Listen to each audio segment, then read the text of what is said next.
Anorexia nervosa is the most common eating disorder type.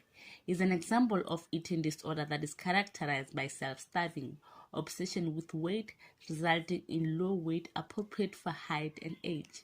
They tend to avoid food severely, restrict themselves food, or even eat small portions when forced to eat.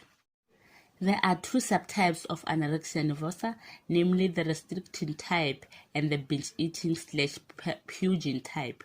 When it comes to the restricting type, individual with a restricted type loses weight primarily by fasting, dieting, and even exercising excessively. Restrictive behavior may include skipping meals, counting calories, or even excluding certain meal type from their diet. The binge-eating/purging type also restrict food but regularly misuse laxative or even self-induced vomiting.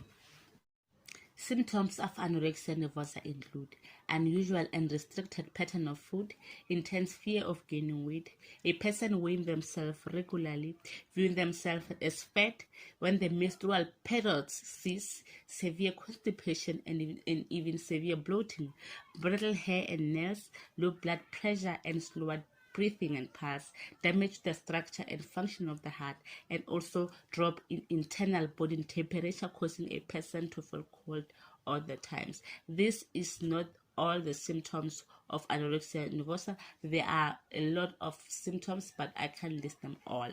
Now we're going to move at the DSM-5 criteria for diagnosing anorexia nervosa.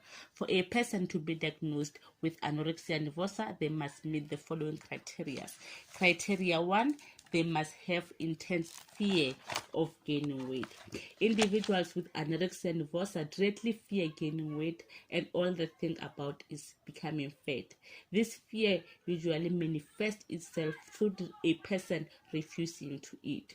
Criteria 2, they must have restricted pattern of food intake.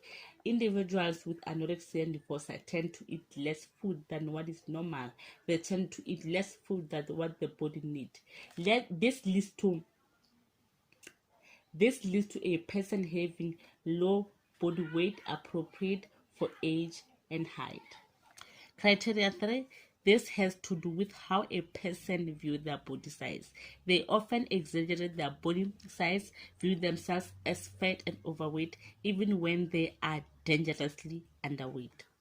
When moving to differential diagnosis, differential diagnosis occurs when symptoms match more than one condition and additional tests must be done in order to make the diagnosis more accurate. When it comes to differential diagnosis of anorexia nervosa, restricted food intake and weight loss can be another sign of another mental health condition. So before the psychologist diagnose someone with anorexia nervosa, they must also first rule out the following condition: bulimia nervosa, major depressive disorder, schizophrenia, social phobia, substance abuse disorder, and also avoidant restrictive food intake disorder.